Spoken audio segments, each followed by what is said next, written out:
serious issue when we're putting sex offenders and pedophiles in group homes with our most vulnerable population. More outrage today over a report on the practice of sex offenders being placed in group homes for the developmentally disabled.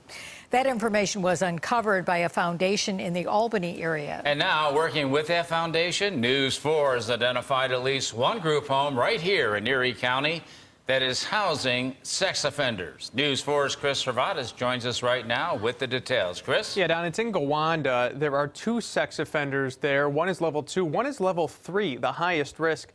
The state won't tell me how many, if any, non-sex offenders are living in that group home with those 2. This is the group home on South Quaker Road. I spoke briefly with the manager today. She told me she wasn't allowed to give me any information. But state records indicate Garrett Coffis and Roger Quick, both sex offenders, live here.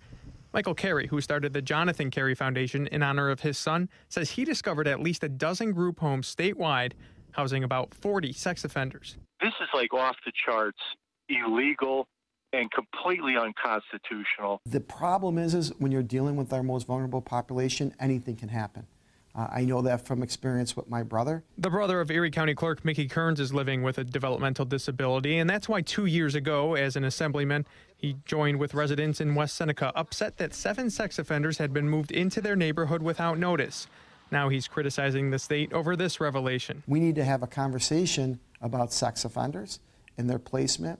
And if they do have a disability, it should not be a backdoor, secret placement where people don't know that their loved one has been placed adjacent and in harm's way next to a sex offender. On Tuesday, state officials with the Office for People with Developmental Disabilities told News 4 under state law and decades-long practice, people with developmental disabilities who have sex offender designations can be and have been legally and appropriately served in group homes.